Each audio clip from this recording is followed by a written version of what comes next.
Welcome to the C4 Canucks Hockey Podcast. Every week, they talk about the Vancouver Canucks with a fair amount of nonsense thrown in. Sure, they're never the first with the news, nor the best connected, and definitely more off the rails than on. But they've been talking puck the longest, and that counts for something, right? So strap in for the longest running, best mediocre Canucks Hockey Podcast. It's C4 with Chris and Anna. Hey, Anna. Hi, Craig. Hi, Chris. Hi, Craig. It is How the two of been? us, a robot, and for once, Well, no, another human. don't let the cat out of the bag yet. Jeez. Supposed to have this Wow, like segue or a nice lead in. Oh, I was just excited. Instead, you're just trying to tell people Lachlan's here. Hi, Lachlan. Hello. What's up, How's it going, guys? Yeah, really good. Good to see you and hear you, and have you on. Yeah, Yeah, I'm here to People talk about the know- World Cup, right? yeah. That's what this Anna is. That's what this is soccer, for. though. Yeah, Anna hates soccer, so she's not going to talk about it. Don't hate soccer. I hate international Anna hates soccer. soccer. You what? Okay, I'm gonna need to hear the explanation on that. Okay, we're already off the rails. Perfect. I don't really have a team. I didn't grow up supporting England. Neither of my parents are English, so being half Irish, half Scottish, it would be blasphemy to support England.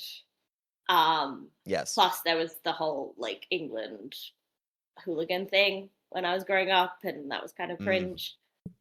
And yeah, Scotland have made it this time round, but I think my dad's a bit jaded from that, like whole, history. So yeah, we're more Arsenal fans than anything else.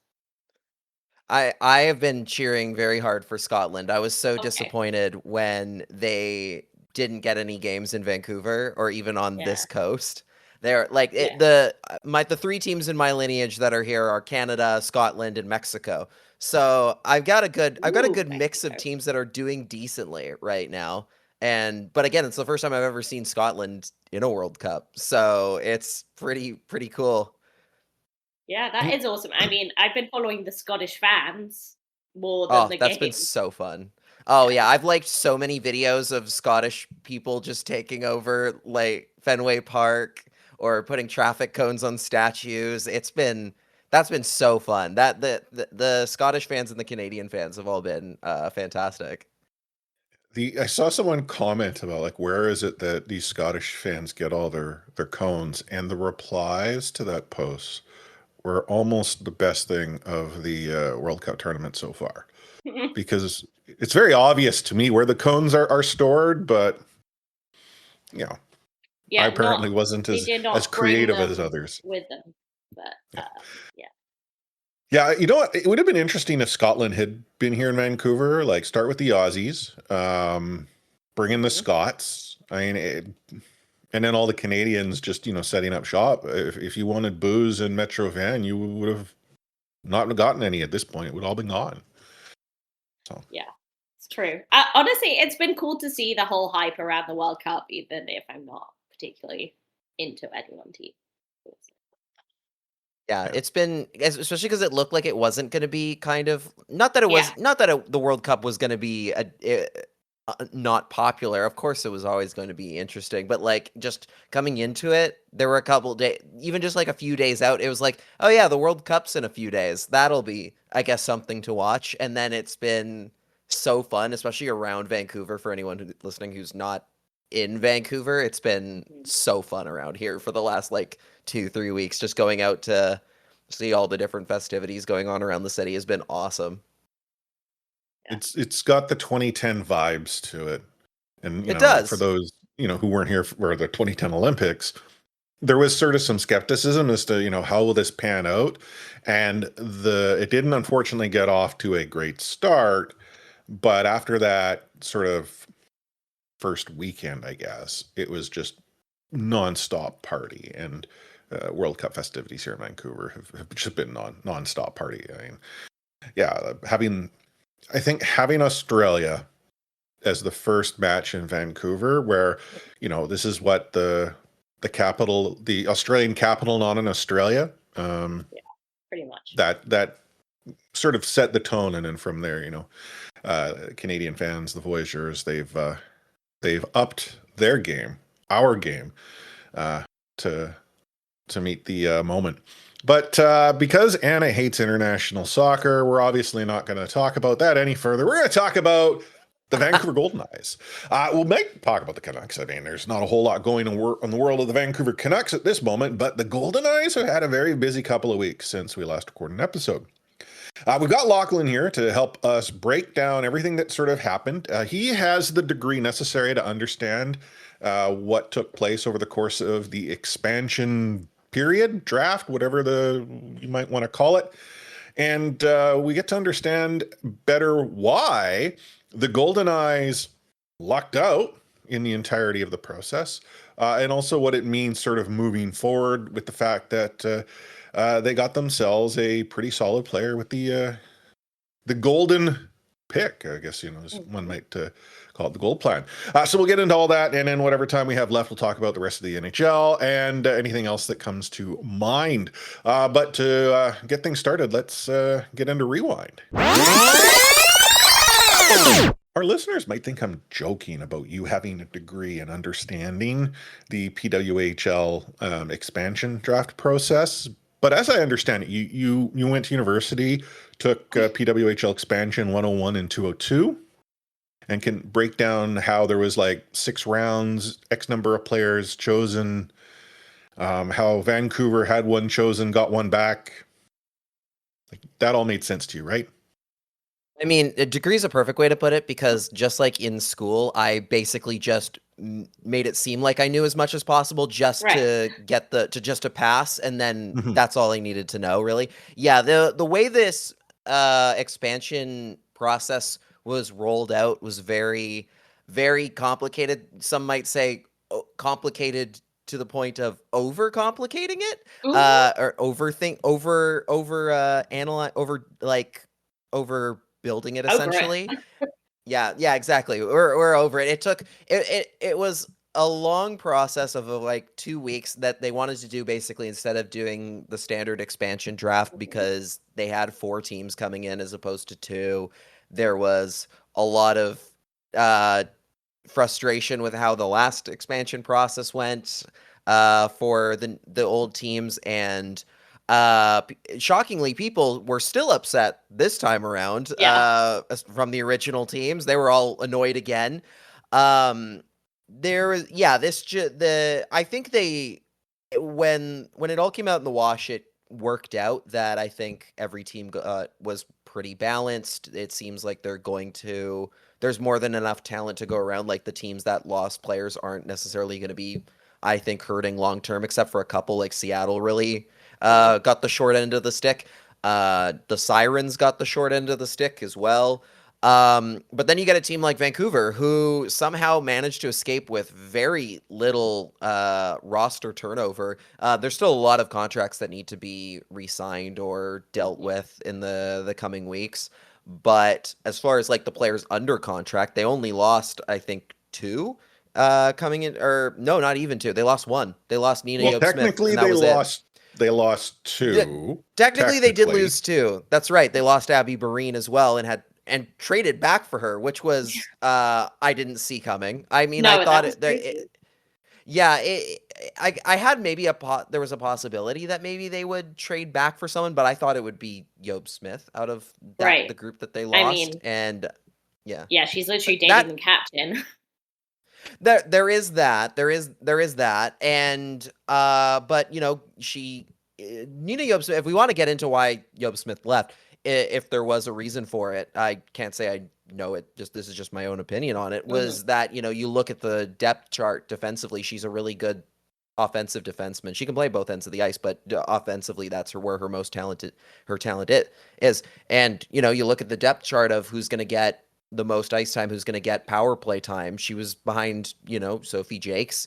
So, this was obviously before KK Harvey came in, but you knew they were going to draft her. So that's another player you're going to be fighting with for power play time. Last year, they ran a 2-defender power play, which I don't think the next coach will run. So that already takes an extra spot for a blue liner out on the man advantage. So yeah, she was looking at a situation where you were going to be playing third, fourth fiddle to other scoring defenders. So as much as it sucks that they won't have her, I thought she was incredibly talented. I thought she was going to be a huge part of this team going forward as a player from North Vancouver.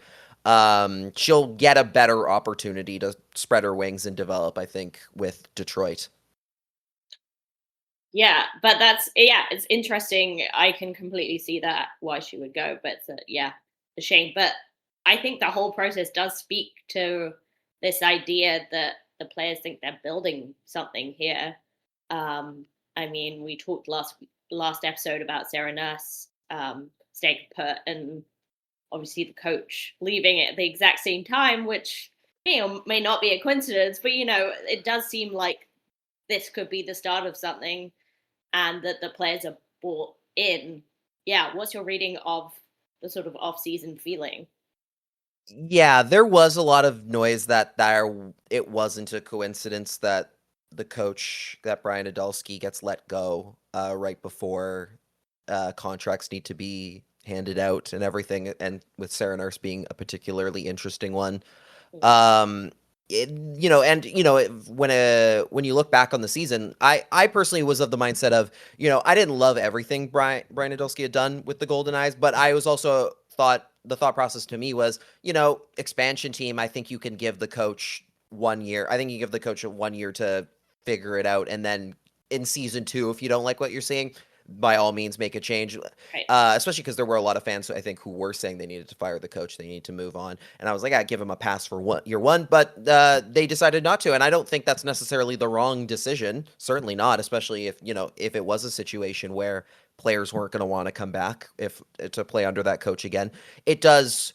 There has been discussion as well, though, that it's kind of a double-edged sword of players having a lot of say in the coaching staff, and that makes potential candidates cagey about wanting to play or wanting to coach in this league. Yeah.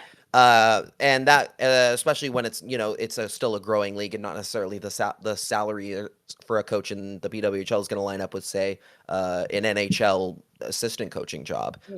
It's going to be obviously it's a different salary, different expectations, but a lot of pressure.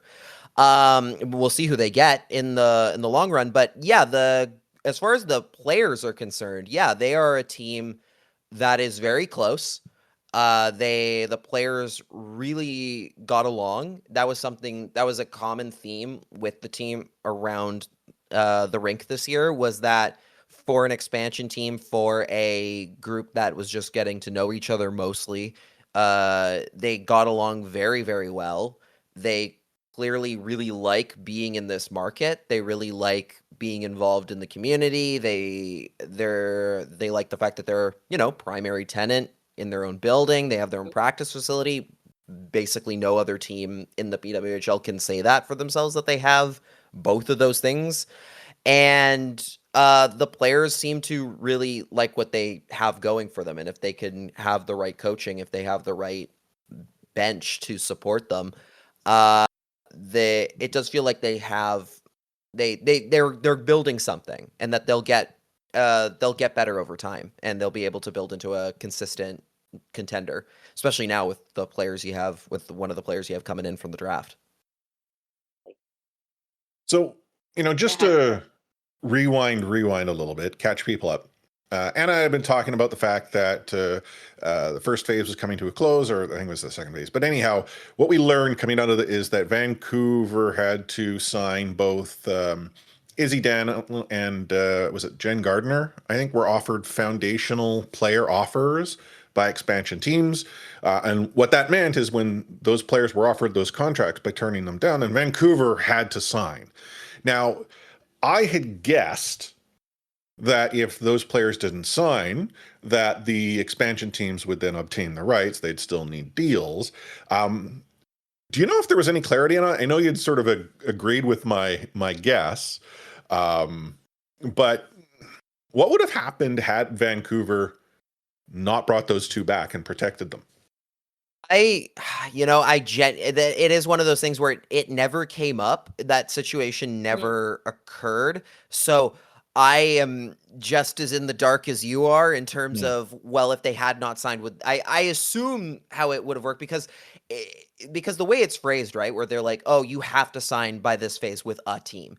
It does make it seem like, okay, there is because it's not there has to be a punishment of some kind if you don't, right? Because with the player, if the player just says no and they're like, well, shoot. All right. I guess you got us there. I don't think that would have looked very good for the VWHL if that had happened. So I assume that it was a case of if you didn't sign with a team after that phase, then you would be property of the whatever team gave you a franchise player offer.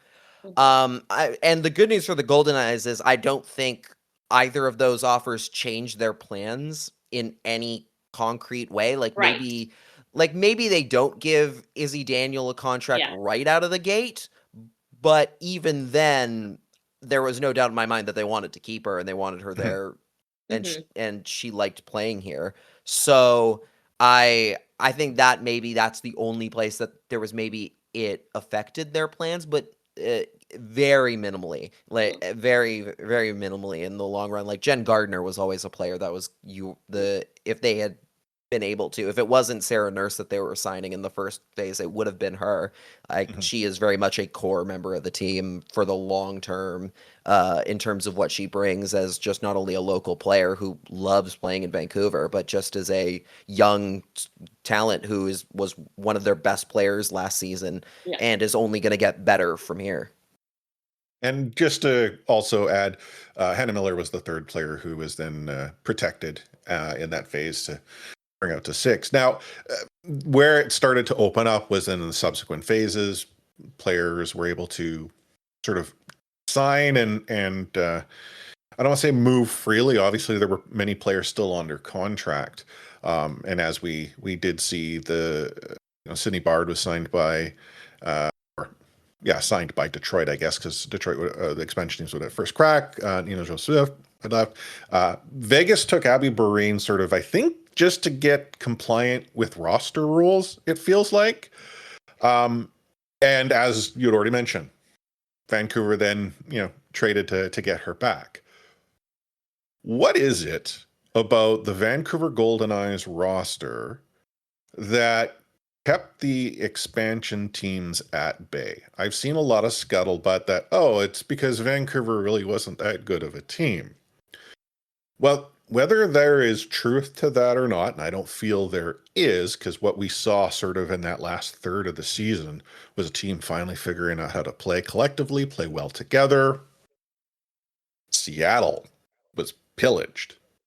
So is it just that players were simply saying, I don't want to? Like those who teams approached just weren't interested in leaving Vancouver? Or was it that there more to it? Is it truly like, these Vancouver players, they just don't have what it takes? Which I don't think is true. I mean, yeah, I think it is definitely a case where, going back to it, where the players really were a very close locker room and they really believe in what they're building in Vancouver. I think a great example of that is Kristen Campbell. Like, she very easily could have signed with one of the expansion teams for a bona fide number one job easily. And it was when she didn't end up going anywhere. I don't like maybe none of those teams wanted to sign her. But I don't think that was the case. I think it was a case of, I think she probably turned down an opportunity somewhere else because she believed in what they were doing here and is willing to take basically a smaller role on as a 1B in Vancouver because she likes being here. She likes the goaltending, the goalie coaching she's getting. She likes what the balance of the consistency she's built through playing here last season. Like, she was one of the, they had one of the strongest goaltending tandems in the league last season. Maybe the save percentage doesn't show them in like that top echelon, but certainly you look at what went right for the Golden Eyes last year. Goaltending was always one of those things. They had phenomenal goaltending all the the way through. strongest balance really between the two. Yeah, the strongest balance outside of maybe Minnesota with Matty Rooney and Nicole Hensley. Hensley, who left, who went to Las Vegas now. Like those opportunities were there, and I don't think it's a case of they didn't do as well, so their stock was lower. Because again, like you mentioned, Seattle lost tons of players. New York lost tons of players. So I think and those were both teams that finished behind Vancouver in the standings. So I think it's that balance of there's certainly maybe the interest wasn't as high as in some other markets like Minnesota, Montreal. Those teams are always going to lose a lot of players. But it's that because the players have so much say in this version of expansion, there were a lot of players that chose to stick around or to see if they could make something work in Vancouver. And you're seeing that with how many players have re-signed or how many players are already likely coming back next year. Yeah, and we did talk about last episode that at least in initial phases of expansion, there was a kind of embarrassment of riches in terms of who was left unprotected for those expansion teams. Like stars, really, were left unprotected. So very easy to sort of see those as the first ones gone. But yeah, as you say, as it's gone on, Vancouver does seem to have held on to most of their players. I do think in terms of building a team, also the fan base part, like getting Abby Barine back, that's huge from a fan base perspective, right? Like she's a big fan favorite in Vancouver. So I think that's, pretty important. Yeah, it was. And I remember around the rink this season, like at every game, hearing from people or like who were basically they'd go and they'd get their jerseys right at the team store, and then and a lot of because of there was that looming idea of, well, is there going to be expansion again? I think a lot of people were like, well, is my jersey going to be out of date again in a year? And so there was a bit of concern that some of these jerseys might be relics of a 1-year team before they have to move on. Now they're going to be out of date again anyway because Vancouver's going to get their new jerseys next year anyway, but a lot of those they'll have some stock in that team long term with those jerseys because you don't have to go replace your Sarah Nurse jersey anytime soon. Your Emirates Mashmeyer jersey, Sophie Jakes. Not that Jakes was ever going to leave either, that they were going to lose her, but there were a lot of players that fans got attached to last year, and the PWHL even kind of in a very weird way discussed that, where it's like, it's just a part of that's life. You lose players. Big deal. Yeah. I'm paraphrasing here, but that's kind of what it sounded like when someone asked them about it at the draft. But yeah, for Vancouver, they're one of those teams that they didn't lose much. They're in terms, and like that's not a knock at the players they did lose. Those players were key contributors, but just in terms of volume, in terms of what fans will get to come back to, there's a lot of players who have said yes to this market that they are going to be beloved in this market for a very long time. Yeah, definitely. Well, I think we have put off the draft chat long enough, so I feel like we should get into Did something happen at the draft? Did something big happen there? Just a few things. But yes, obviously, thanks to the gold plan, Vancouver had the first overall pick, and as kind of expected, maybe there was some talk throughout the year, but really the number one contender was always going to be Caroline Harvey. That's who Vancouver picked in the quickest pick in history. They dragged it out a little bit. They dragged it out a little bit to the point where I was like, haha, okay, but seriously, you're gonna go pick KK Harvey, right? Yeah. Yeah. So how much does this change what Vancouver potential for next year is? This makes the Golden Eyes an immediate contender in this league.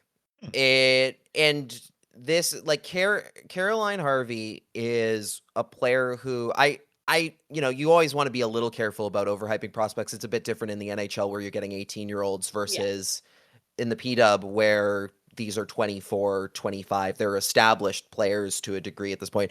I don't think many players have entered a league with the resume that KK Harvey has before she has turned pro. Like you get a Patty Kazmaier Award winner, you get an Olympic tournament MVP, you get like they're just everything about like 3 titles in the NCAA. Leading scorer, captain, somehow scored 60 points this year and was nearly led her team in points despite missing 7 games. This is one of the best defenders in women's hockey ever already. And she hasn't played a single pro game. Yeah. And it's especially funny to have this conversation on a day like today where we had the whole like American, the whole conversation about American players coming to in Canadian markets. I think KK Harvey is going to be a player that not only is going to really endear herself to Vancouver, I think she's going to be a player that gets the kind of treatment that, superstars in Vancouver she's going to be a superstar in the city for a long time.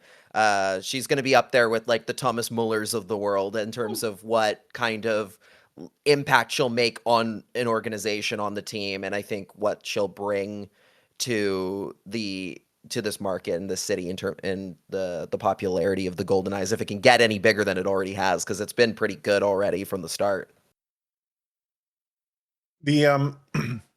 I can't say I know a whole lot about her, but the few things that I have read outside of how well she plays on the blue line is that she is good people. And I feel, again, something that, we at C4 have talked about, we'd much rather have an organization that supports some really good people. It's much nicer to then know what you're getting when you just look across down the highway to see what might be going on in Seattle, or further afar into Detroit. And I really love how Vancouver has, throughout both the draft, but how it's building its team, aimed to have good individuals as part of a broader organization. Do you think that is truly an organizational prerogative, or have we maybe lucked out in how they've approached it? It's 1,000% an organizational mandate, basically. Not the very much that Kara Gardner-Morey talked about at the beginning of the year, that the last season, that how much they put a big emphasis on getting people who had been captains, assistant captains, and people who are good people and wanted to be more than just hockey players, that weren't just coming to play and go make their salary and go home, that wanted to be involved in the long term and endear themselves to the community. And especially in women's hockey, you have to advocate for yourself more. You have to be more publicly present than, say, an NHL player is required to be. And yeah, I mean, enough for starters if you don't have like sponsorship and brand deals and all of that. Oh yeah. And it's and in a market like Vancouver, I mean, there is an opportunity that, and I know the Golden Eyes are probably not thinking about it in this regard. I'm sure they're focused solely on themselves and what they're doing for their own thing. But there's an opportunity right now with how low the Canucks stock is in Vancouver, that they could. I don't like. They're never gonna like. It'd be, well, I shouldn't say never. They are obviously, Vancouver's always top dog in this market, but I think they can take a really big chunk out of that in the the overall positive, what people want to get behind, rally behind aspect of the team, and having good players, having those players who want to go the extra mile and will make Vancouver their home essentially, is something that will win them a lot of fans in the long run. Yeah. Well, go ahead, Anna. No, you go ahead. I was going to also say that, continuing through their draft recap, the Golden Eyes picked up Ted Johansson, Jules Constantinople, Katie Dessa, and a name familiar to Vancouver hockey fans, Ashley Messier, though as I understand it was described as cousin of Vancouver Canucks legend Mark Messier. She's like a second cousin, or like a second thing. Like it's she described it. She's like, yeah, I'm related, but like I don't see him. I don't talk to Yeah. him. She really was like, I don't think he's coming to any games. Like she would have been like, she really did like, which is a very smart answer if you know anything about Vancouver. I don't know if she No, knows the I Mark don't think she Messier did. lore. She probably Yeah. doesn't, but No. yeah, that was a good answer. An even better answer would be not knowing who they're talking about, pretending not to know who they're talking about. That would be even funnier, but might be a bit I much. respect her for just being upfront. Like, yep, this is my second cousin. I don't know. I can't just call him up. It's yeah. So that it is funny how that kind of worked out. That they picked him as again one of those things where I don't know how much the Golden Eyes know about the Canucks lore or anything that's gone on over there. But a very fun last pick certainly for the people who wanted some Mark Messier content. Yeah. We're not going to get those... into the Sarah Nurse in an Oilers jersey thing again, so we won't do it. Oh God, that was I mean, you know what? I think I've said this before. Sarah Nurse getting to wearing an Oilers jersey, like she has a relative on the team. That's a pass. I give her a pass on that one. That one was fine. But the other players, I was like, okay, you gotta know. You gotta know. Yeah. Of those, 4 additional picks, is there any particular individual we should watch, or are we going to see sort of that, develop over the course of time? I can appreciate that, Katie Dessa well down the depth chart, considering what's already available here in Vancouver. But, Johansson, Constantinople, Messier, do you think any of those 3 look to break into the roster going into next season? I mean, I think all of these players, like again, we touched on it before, that just the fact that these players are older means this is more akin to almost like the NFL draft as opposed to the NHL, where you're expecting these players are all expecting to come in and fight for a roster spot immediately. And if they don't make the team, that's who knows if you'll see them next time around. So I would say that Teo Johansson is probably the one that has the best shot right out of the gate, particularly because, the big thing for the Golden Eyes last year was the lack of scoring and specifically from the depth players. I think she's going to get a good opportunity to make the team out of the gate if she could. She's talked about, she has good goal scoring. She's big, she's fast. Those are all aspects. And she specifically, one of the things she really talked up was that she likes to play in the middle of the ice, and she likes getting to the front of the net and making things happen from there. And that was something that the Golden Eyes really had a hard time with. They were really good at getting shots from the perimeter. They had a very tough time grinding and getting goals from greasy goals in front of the net. So I think that's a place where Johansson really has a good shot to bring something new to the team and has something that could get her a much better opportunity to make it the team right out of the gate. Totally. And obviously Jules Constantinople, we referred to the sort of abundance of offensive defensemen. Are we seeing a more sort of Chris Tanev stay at home kind of role? I think so. I think that's definitely what they're looking for. I mean, they lost Melissa Channel-Watkins. That was kind of her bread and butter on this roster last year. Sydney Bard was the same deal. They definitely need a few more shutdown defenders to keep the balance, to keep a good balance. I think Constantinople is going to be a player that is going to be playing for more in that regard, certainly. Just a few other... Oh, go ahead, Anna. Sorry, no, I was just going to say, in terms of other stories from the draft, were you as surprised as I was that we had to wait for Layla Edwards to go? That was shocking. I had seen some mock drafts leading up to it that had her dropping, and I was still just like, there's no way. She's clear. You gotta go with Layla Edwards, just based for so many reasons. She's a great player that you want to build a team around. Seattle going with Abby Murphy wasn't entirely out of left field, but it was definitely it was definitely an interesting choice to go there, to go for the goal scorer or the scoring forward, as opposed to, Layla, who can bring it both in both defense and forward. So, there's a lot of utility to what her game is. I was surprised that they went with Murphy to a degree, but it was, again, not out of left field. I think third was Tessa Janicki to Vegas.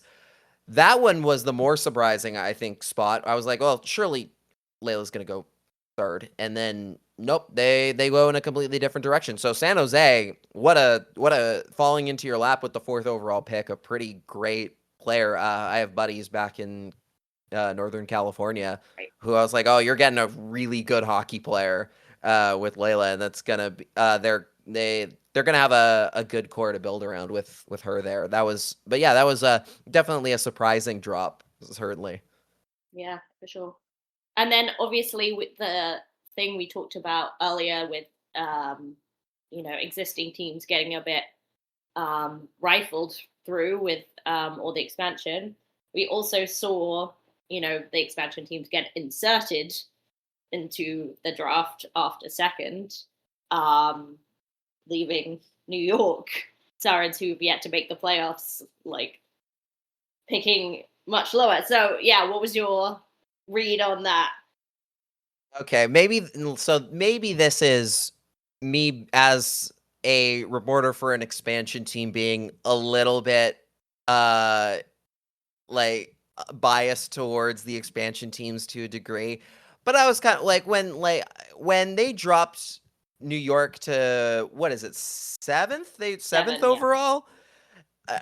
People were complaining about it. I get why people said, oh, they should put the Scepters and the Sirens up at the front with everyone else. The Sirens have picked 1st overall in the last 2 years. They've had their shot. I'm sorry. Cry me a river.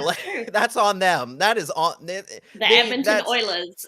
They don't get to complain. You had great opportunities to draft early already. You don't get to complain now again that you're not in the top 3 this time. No, you have to give the expansion teams a chance to be decent. And it's not like they were getting bad players at the back end of that first round. There were some great players that went in the later spots.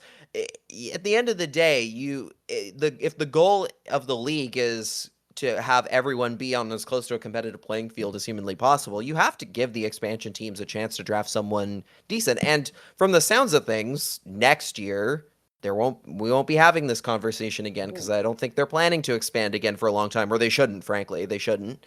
They should let these teams breathe a little bit and think about long-term planning. So next year it'll be a scramble of everybody. So I don't think the original 6 teams all complained to a degree, and I'm like, no, you gotta let the new guys have a shot here. I'm sorry that that you feel that way, but they didn't get any gold plan points, so there's not that they didn't get hosed in that regard. You gotta let the new guys have a chance. Fair enough. I do think maybe also part of it was the timing of the announcement. It was left until immediately before the draft. That was I'll give that. I'll be fair on that one. That was ridiculous. That should have been announced and set in stone weeks before. Only doing it 2 days before. Do we know that it wasn't? It doesn't sound like, from the reports that I've seen, I'm not an insider like some other people are, but it doesn't sound like they knew, the teams knew up until relatively late in the process. It didn't say, maybe they found out a day before us, but that was about it. It seems like that was all the warning they got. So I don't know. I think that's something that the league has to really be a little bit more has to have more hardline stances a little earlier on that. It's something that, as a league, I get it, you're only 4 years into doing this thing, but there's a lot of stuff that they've done that are kind of seems like they're flying by the seat of their pants a little bit. So, and it's not the greatest look to be it's not the greatest look for a professional sports league to operate that way. So they just got to be a little bit more forthcoming with their information and what they're planning. Well, and I sort of get at that because, did Detroit know they were giving up the third overall when they were trading their first round pick? And I mean, whether or not that changes anything, like, you're giving up your first, but, Vegas had 3 and 5 as a result. So, like, I feel like if you did not know you're taking a flyer because there's, considerable space, I get that what we're talking about is maybe a difference in talent, but, what you're swapping if you don't know makes no sense. Anyhow, a few other business items that have sort of transpired. So the Golden Knights extended a qualifying offer to Madison Samsoskevich, whose brother is now going to be playing his trade down in Seattle, having himself been traded to the Kraken. But Michelle Karvinen was not extended a qualifying offer as a free agent, and the hot rumor is that she may retire or alternatively head to Europe. I feel that she, contributed well in the role that she had here in Vancouver. I loved her outfits. The hats, like, yeah, top notch. But, is that just a matter of age catching up to her in where Vancouver sees itself? I would say so. I think definitely, especially at the early parts of the year, and like, first of all, Michelle Karvinen was a delight to deal with at the rink this year. Like that, she was always great. She was a great conversation every single time. Super gracious with her time and everything. But especially in the early parts of the season, you definitely notice that she was maybe a step behind a lot of the younger players, and it showed in a lot of cases where there would be, missed connections on passes. Timing would just be off by a touch. And I think she got closer and she improved as the year went on. But it was definitely, it was tough. They definitely didn't get all I think they were expecting out of that, especially considering they drafted her with their first round pick last year. I think that definitely makes a difference, but at the same time, I don't necessarily think it's a guarantee that I think if she decides she wants to keep playing in the BWHL, I don't think it's out of the question that she would come back. She would potentially come back. I think we'll see where it goes, but it makes sense that they didn't want to use a qualifying offer on her on the off chance that decides she's going to go back overseas. And then other deals that have been announced. Anna's favorite player, Manon McMahon, is back for a 2-year deal. Gabby Rosenthal for 1, Katie Chan for 2 years. And then I believe it came out today that the Golden Knights signed Dominika Laskova to a 1-year deal. Anything that you'd like to add to about those 4 players? Well, I mean, again, like lots of players that could have taken other opportunities elsewhere if decided they want to keep going with this group is great. I do the big thing I want to see with the Golden Knights right now, and they kind of did it with the Laskova signing, was I want to see how they improved the roster beyond what they had already. I get that they really like the team that they have. I get that the locker room is close. But I still think that there are places that they need to improve, and they have to be.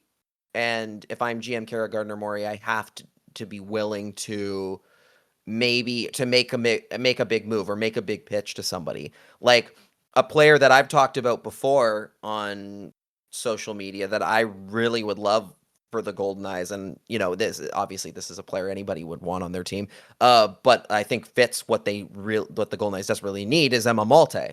And there was a lot of rumors that she was going to Montreal.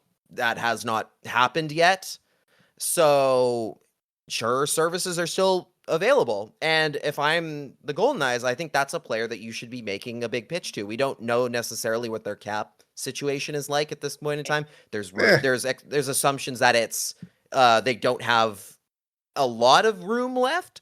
But again, I think It's just money, but I think if you believe in, again, if there's this much faith in what they're building, I think you could sell a player like Malte on, this is what we're doing, this is what we feel we're capable of in the long run.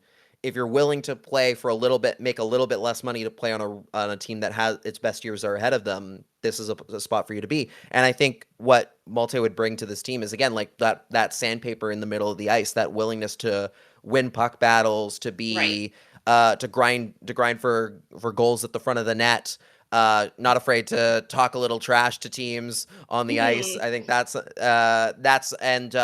we'll go to the dirty areas of the ice, and I think that's like Malte fits exactly what they need in their top six. And so I want to see what the Golden Knights are willing to do when it comes to free agents, especially beyond their roster. What can they do? Who can they convince to come play for this team over the next few years?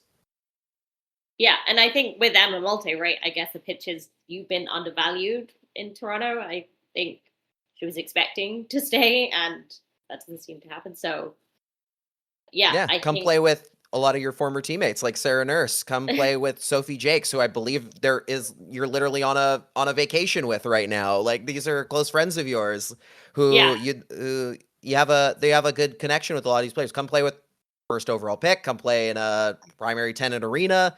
The pitch is there if they want to make it, if they have the cap space to do it. That's the kind of situation you should be looking for.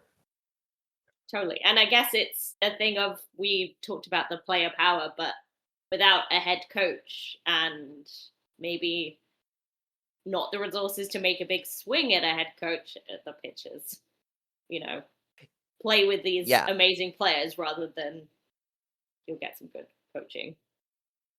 Yeah, I know a lot of people were clamoring for Jessica Campbell to come coach the Golden Knights. I don't know if the budget's there for Jessica Campbell. No, as much as that would be very cool, I don't think they can afford her. So you gotta make the pitch based on the players you have, the advantages you have as a franchise beyond the rink, and what you have as an organization and as a city that not every team in the league can match. Mm-hmm. On that note, actually, just something that I considered, being that it's a single owner entity that owns all of the teams, how does the operational side get funded? Like, I can understand that the player personnel fits within a cap, and the league obviously assumes there's going to be teams that will spend that. But like a team like Vancouver, is the league simply saying, yeah, no problem, to what it is that they want on the operational side? Or do you believe that there's actually an operational cap that exists too? You're basically asking me, are they getting the Inter Miami treatment that no, I don't want that treatment here in Vancouver.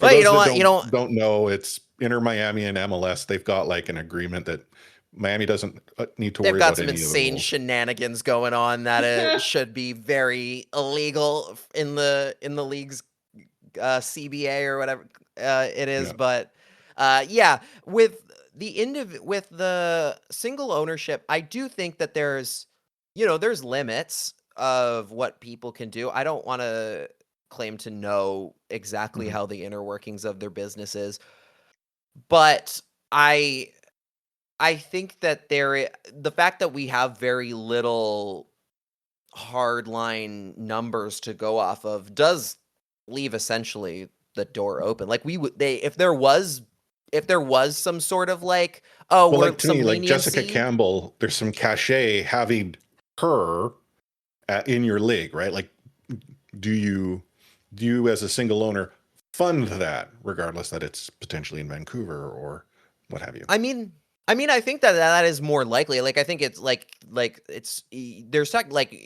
there's never a salary cap technically on coaches. It's entirely based off of what the ownership. So that is somewhere where maybe they would want to go. Maybe they would go and say, "Hey, we'll pay you a bunch of money to come here and coach this team."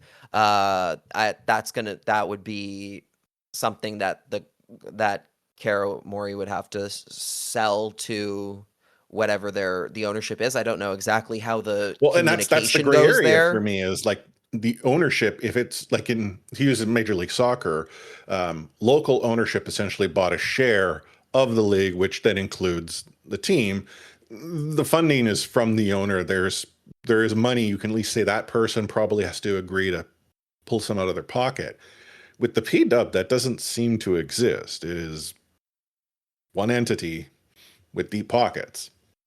Yeah, it's just a matter of what they're willing to pay for, I guess. I don't know. Again, I think that with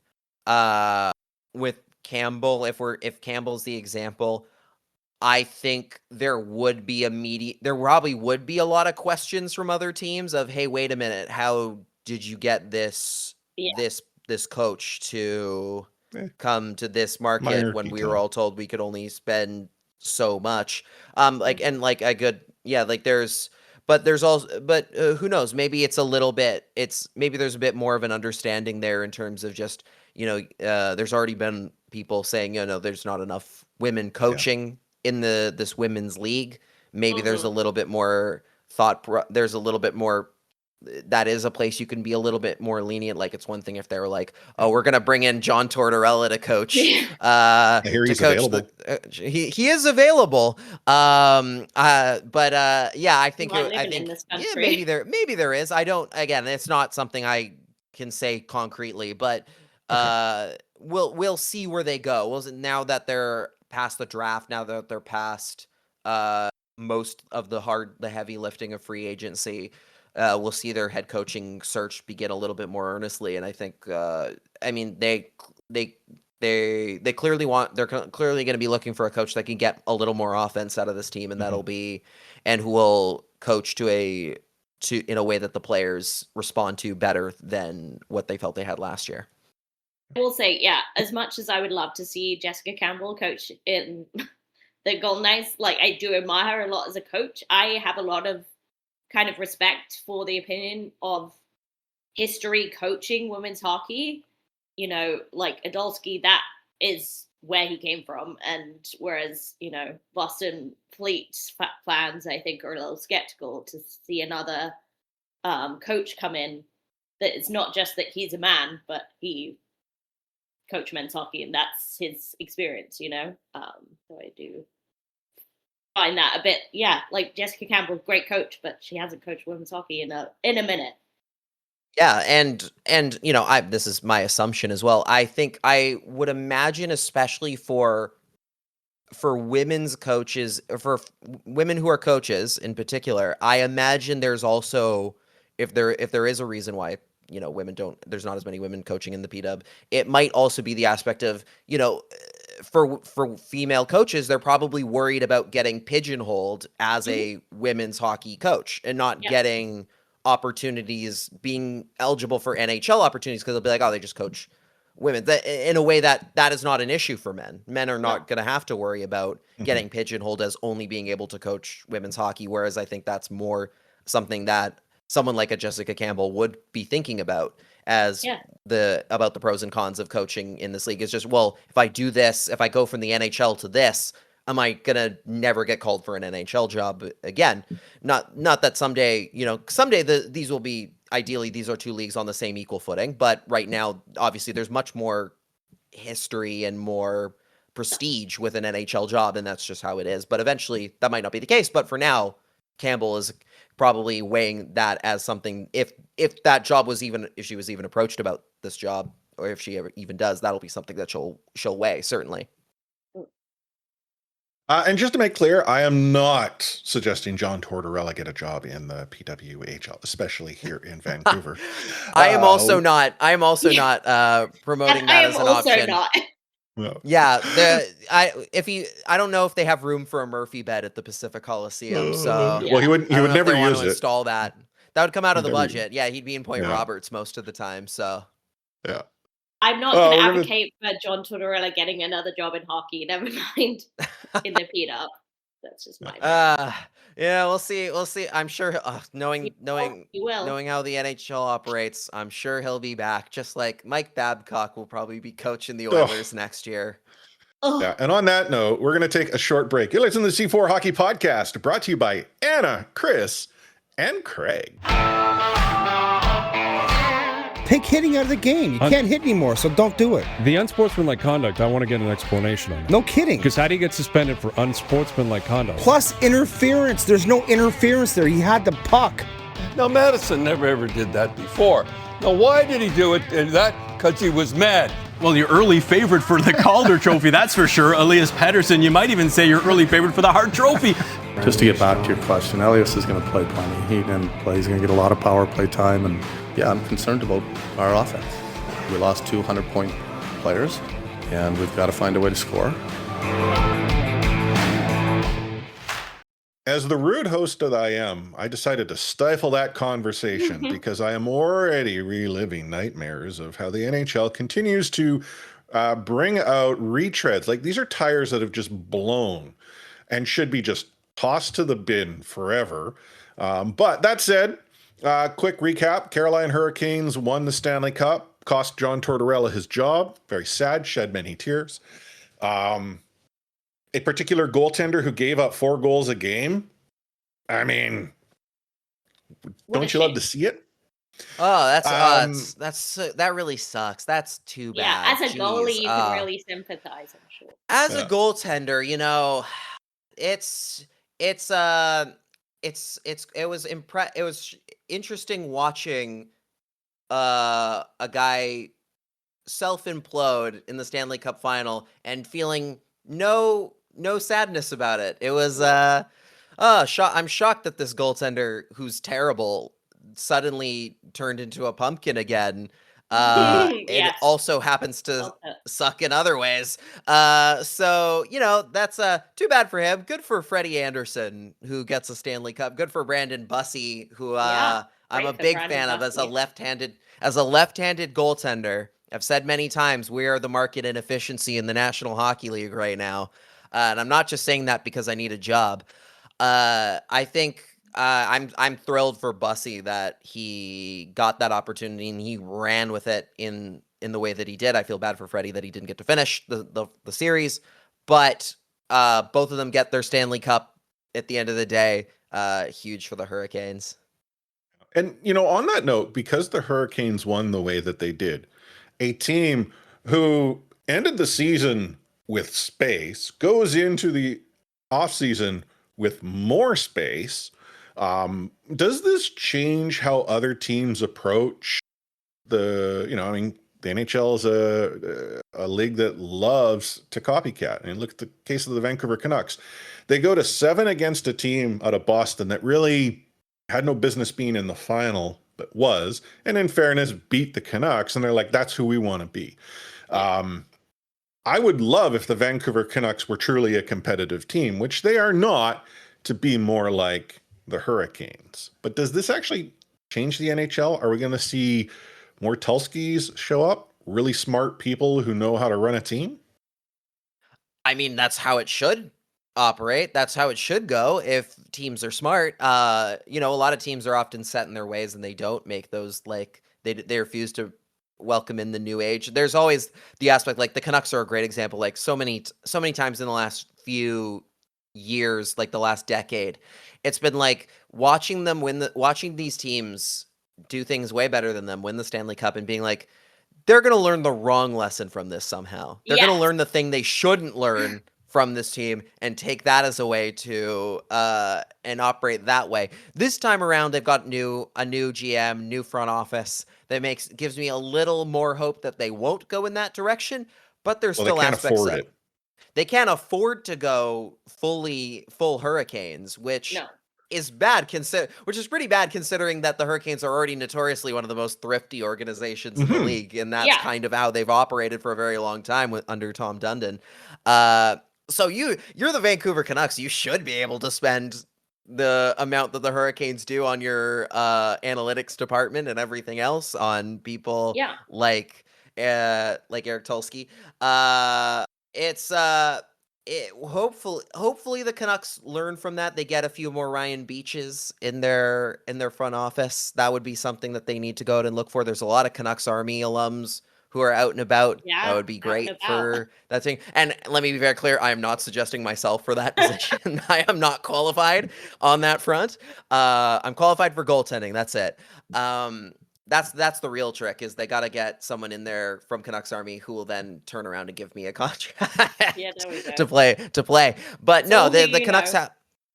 It's only me. Yeah, that's all. I'm gonna be the next Arter she loves. Um, the Canucks definitely have to learn the right lessons from this team. They have to learn about specifically things like not shying away from small forwards, like when they skipped on Logan Stankoven and look how well he did this year. Like those are the types of lessons that hopefully the Canucks learn. And again, with a new front office that's not set in their ways, a lot of new first time like in this role hires, they're far more likely to learn something from the Hurricanes and to have the right takeaways from the Stanley Cup final. Yeah, and it is interesting you talking about how well run the team is, which of course it is, but Carolina is known as having maybe the only ownership worse than the Canucks in terms of thriftiness and putting, butting in where they don't belong. So I'm hoping that at least shows that you can run a team well if you have some leeway to do so, as long as you're not spending a ton of money, I guess, is the lesson. Well, I think, you look at how Carolina is structured. They are truly an organization that is, we want to get it, like squeeze as much juice out of every orange that we possibly can. Whereas the Vancouver Canucks are like, go find me the big oranges. Like there's not been any approach other than, well, big wins, big, tough, and I mean, could be crap contract, crap player, bonus if they're crap at both. And I feel that if you want to get the best oranges, you need the people who have the smarts to find them, and in turn, once you have them, put them in a position so that they in turn produce as much as possible. And it just occurs to me one of the best ways to go about that is to really enhance the analytical information, get good data. And that's not to deny that sometimes that eye test does work, but I feel that if the eye test says A and data says A2, you're much better prepared to build from that. And that just occurs to me what Tulsky is doing with Carolina. There is some talk that maybe Vancouver might finally have come to the realization that they need to hire more people who understand data. New AGM kind of sort of speaks to that, though that's not all, unfortunately, they need, and maybe that is all they might get. But I come back to where the Vancouver Canucks are right now. Everything suggests that this organization is going to squeeze every penny as hard as they can. Like, new people cost money, and I don't want to spend that. I mean, the fact that the rumor is that Manny Malhotra is being paid in Canadian dollars is nuts. Now, you might wonder, if you're not a Canadian, why this matters. The NHL is a league that's primarily been paying in US dollar for a long time. And the Canadian teams in the past tried to get around the exchange rate by paying some in Canadian and some in USD. That cost the Vancouver Canucks Pavel Bure. I'm old enough to remember that. And it just occurs to me that's happening because, cheap. Yeah. It's they have to be willing to spend. There's the ownership is like, we don't like, there's concerns about where ownership's capital is at right now, certainly. Again, you're the yeah, it's all tied up in wine. That's what I believe that was the story out of 2011, was where all the money went from the Cup run, was if I remember the late Jason Botchford's great work on that, was about them spending a lot of that capital on wine. The Canucks are an asset in a much larger company that has, in their minds, probably in some ways bigger fish to fry. The problem is the Canucks are the most public facing. So it's the one that in some ways you really need to keep an eye on, and you need to make sure is doing the right things, because otherwise it will seep into other places. And I don't know if they've necessarily fully grasped that yet. They've certainly figured it out a touch with how they've gone about who they've hired, and maybe more correctly, who they didn't hire when it came to the Pierre Dorion of it all. Yes. Yeah, that was them clearly learning very quickly, oh no, this would go very badly. Let's not do this.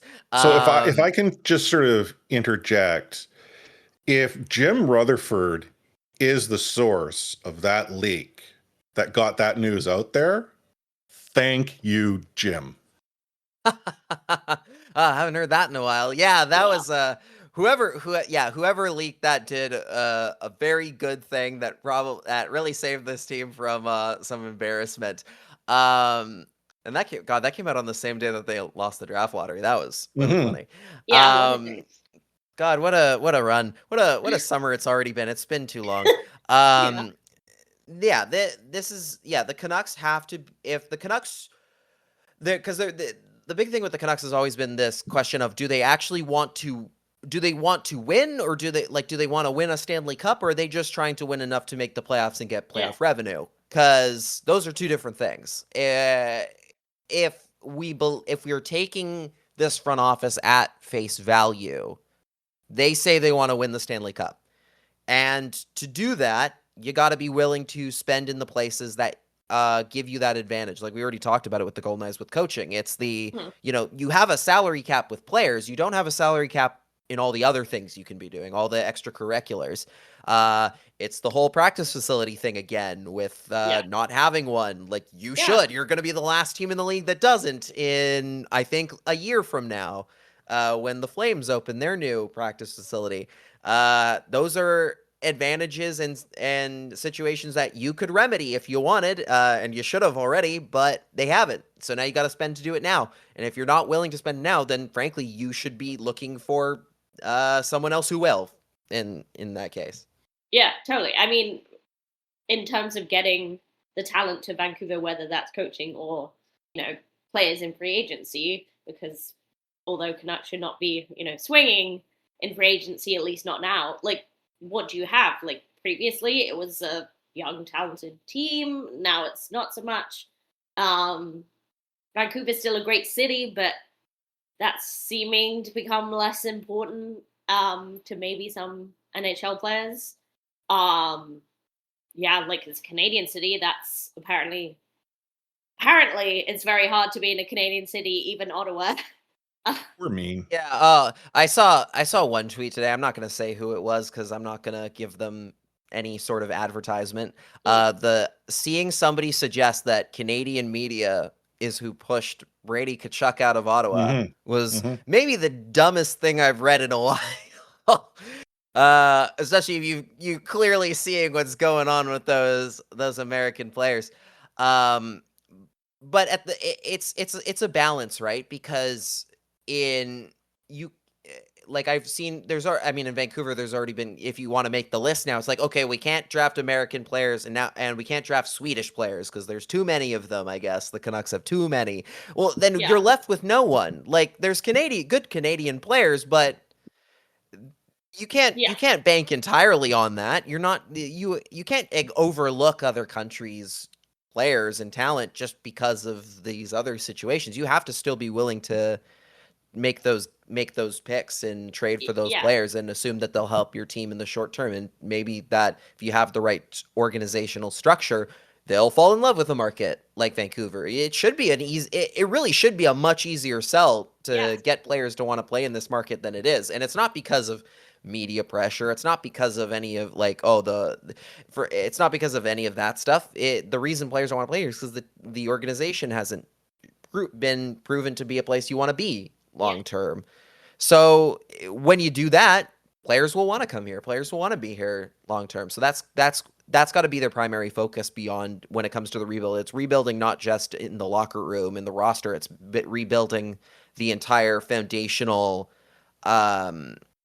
structure around them, and making the Canucks a place that people want to be a part of again. Yeah, and just a side note on the US players thing, I'm very curious to see what will happen in a locker room when it's not just, 2 weeks of hard competition trying to get a medal, and instead it's a whole season where you're trying to win a cup and there's very big personalities coming through. So let's see what happens Everything in will be Florida. fine. It'll be fine. Everything will be fine. Yeah. Speaking of players coming to Vancouver, the NHL NT draft is coming up in just a handful of days. If in the unlikely event that known agitator and alleged miscreant Gavin McKenna doesn't fall to the Vancouver Canucks at number 3, who do you got them taken on your list?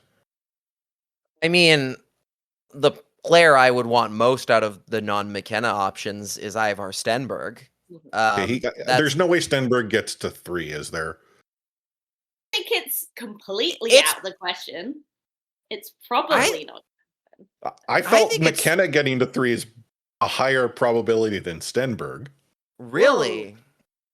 I don't think so. I think that's no. That's a hot because take. I trust in Chaika. Oh, that is the John Chaika aspect. Does I will say the John Chaika aspect of it, having seen how he likes to draft, I have seen it wouldn't be entirely out of the question for him to go and be like, to step up to the mic and say they're drafting Keaton Vierhoff first. Yeah. But you look at what the teams in front of the Canucks need. Toronto is going to take, Toronto, if they're doing things correctly, if they're playing their cards properly, they should take McKenna. Mm-hmm. San Jose is a team that needs defense. They got a little bit of help over the weekend with the one trade they made, and for a defenseman who I'm completely blanking on at this current moment in time. But they made a trade for a defender. They still need more. They still need more than that. And if you're the Canucks, you're looking at them going, okay, either they'll draft a defenseman or maybe you grease the wheels a little bit, offer them a nice shiny Phil Hronek in order to flip spots, and then you go and you step up and you take Ivar Stenberg. That's where they should be thinking about. So wait, are you suggesting Hronek and 3 for 2? I'm suggesting Hronek and 3 for 2. With if you have to do a little bit more than that. I'm like, again, it's more, it'll be more complicated than that. Certainly. I don't Are think you the a Sharks Canucks would fan who, like, to me, like, I'm not knocking the deal. I'm just saying, like, a Canucks fan suggesting that Hronek is the impetus of one spot ahead. He should be Toronto should be taking him straight up for their first overall. I think that's also a possibility. I mean, the Leafs definitely went out and got some defensive help, which they then gave a very big contract to, which also talks about the Jacob thing of giving Darren Radish 8 years at $8.5 million. Yeah, that was that'll be something. It's a big swing. It's a really big swing, and that's not so much it's not that I don't think Darren Radish is a good defenseman.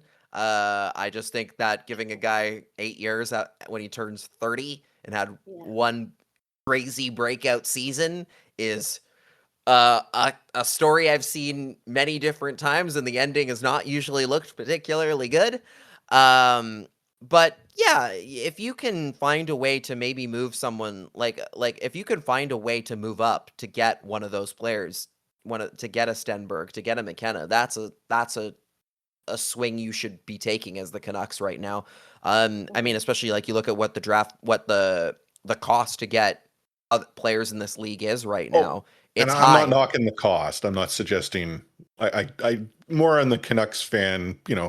We could get anything we want for, was it a second Ballard and Raymond, or was it Ballard, Raymond and a fourth? I can't remember. Ballard, Raymond and a second. That was that, if I remember correctly, that was a good. That one should be able to get you Alex Ovechkin, Yeah, anything was fair payment. Okay, so you feel Stenberg at 3 if you were forced to suggest run up there. I think if someone doesn't try to leapfrog, if someone doesn't leapfrog you for that second pick, which is the thing that they should be keeping an eye on, then yeah, you take Stenberg. If he's not there and you have to take the next best player available, I think that's probably Chase Reed, the defenseman. I don't think you should take Malhotra at number 3. I don't think that would be the best choice. I think if you like Malhotra enough that, because again, it's whether they want to be on the same, his dad and Yeah. Manny wants to be on the same team as his kid. If that's something that they want to do, that's something that I would still go, well, then you trade down. You don't make that pick at 3. Yeah, so I think, the case is, it's very much you have to, in some ways they're in a spot where it's very much a case you should be trying to look to either move up or move down. I think in third, they're kind of in a weird spot where they should see what they can make happen to move out of that in one way or the other. Yeah, that's an interesting take. I do wonder what the reaction would be Canucks trading a third overall pick, even if it is disappointing from the draft lottery perspective. But I do think, there could be some value in doing so. Like, if you're missing out on Stenberg and McKenna, I do think it might be a smart move, but maybe not a super popular one. Yeah, because you're going to... I was going to say, I don't think if the Canucks were to trade down, I wouldn't, as a fan, I don't think I'd be as upset if they were to trade down, if what they were getting out of it made a significant amount of sense. But I am maybe thinking more practical in the sense that, is having having Stenberg, having Chase Reed, having Gavin McKenna, as Anna said, run up there. But if the Canucks are truly setting their eyes somewhere else, be bad for a couple seasons, do smart things with your cap. Anyway. Yeah, exactly. My concern is truly based on the fact that I've been a fan long enough to know that this team likes shortcuts. And I am genuinely worried that they get a really good player, they use that as their shortcut, and suddenly Francesco's writing letters telling us all about how this one player and whatever the core of the year happens to be is going to take us to the Stanley Cup final. And the rebuild is over. Mission complete. I think, the one advantageous spot the Canucks are in by being where they're at right now is that they can make a lot of they can afford to take some big swings, and they can afford to move out players for a lot of draft capital, that in a move that would have been unpopular in a couple years ago. You should be trying to move all of these players. There was already the rumors of, they're trying to move up basically every player with term right now. Yeah. I don't think except for Brock Besser. I do not want to see Brock go.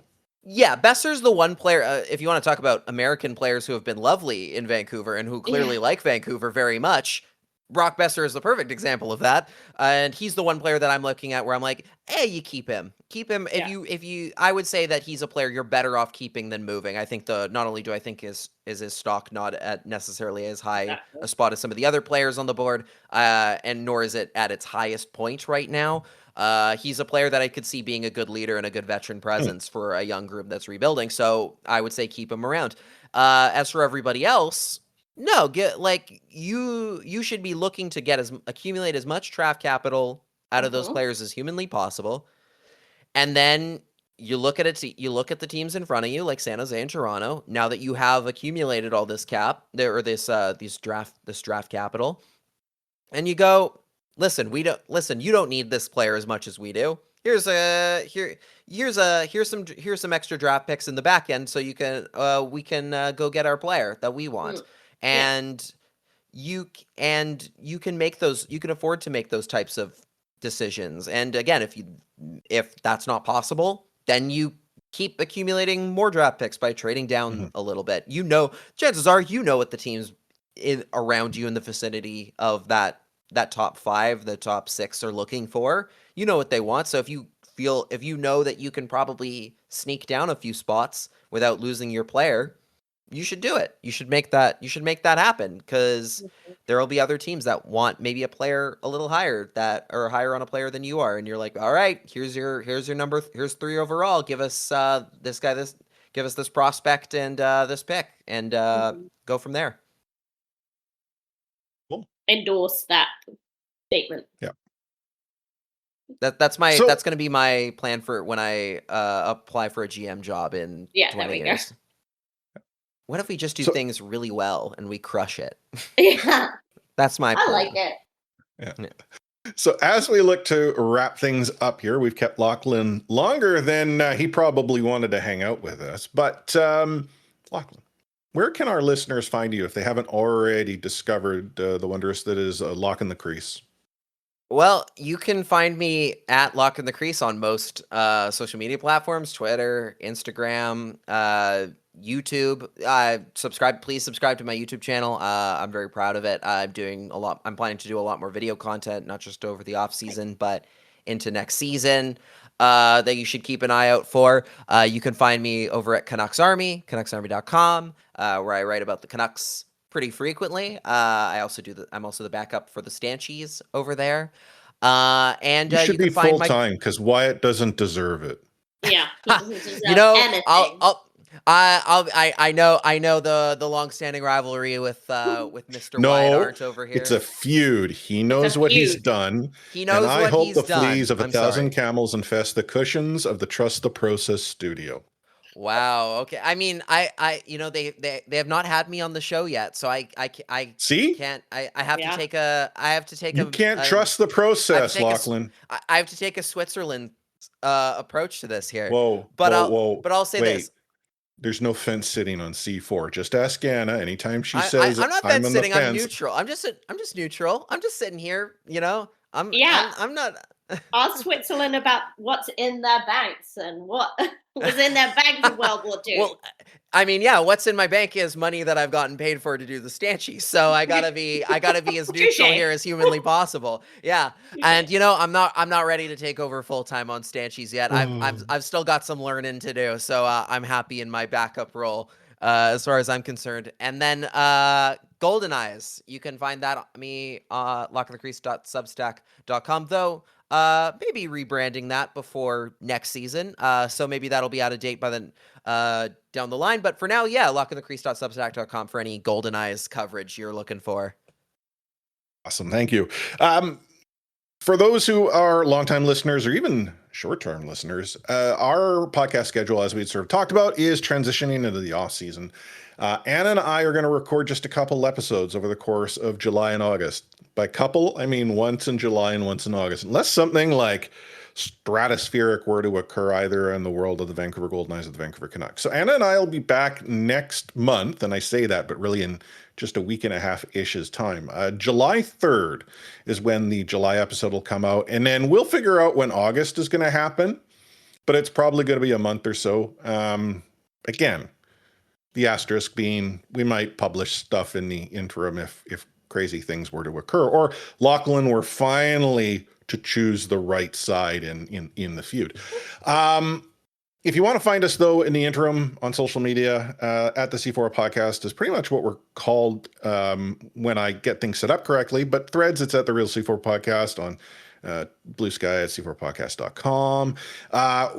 If you want Anna or I, she's A4643, I'm Lightforce. That's pretty straightforward. And one of the best places to keep in touch is in C4 Discord, discord.io/C4 Podcast. Gets you to the link that gets you in. Come talk to us about the Canucks or the Golden Knights in Gate 16. Anything else you might want to talk to us on off topic, or see all of the food that Axel goes and eats regularly and drool over it in nom-noms. But any final words of wisdom this week for our listeners, Anna? Even if you don't know how to line dance, it's pretty much just walking side to side and then turning around. So that works pretty well in a country bar. Okay. Lachlan? That's it. Got any words of wisdom to top that? Not to stay totally on brand, but if you are not somebody who has gotten behind the Golden Eyes yet, if you're not on the Golden Eyes train already, you're going to want to be with KK Harvey coming in. This is the the time to get behind this team because it's gonna be a very different Vancouver sports outlook when she arrives on the scene here. Words of wisdom for me. If you're looking for a Blackstone griddle that's on sale on Father's Day, you might find that you're going to go to multiple Costco locations and experience the wonder that is Costco on a Sunday afternoon. Just saying. Ouch. I did get my griddle, but it cost me tax because I had my daughter with me, and she was none too happy that we went to more than one Costco. And then I had to go to more than one Starbucks to pay said tax because apparently I choose closed Starbucks locations. It was an interesting afternoon. Happy Father's Day to you, I guess, Chris. Yeah. Yes. Thank you. So on behalf of Anna, myself, Chris, and our guest friend of the show, Lachlan, I'm going to sign off this episode with the magical words of "We out."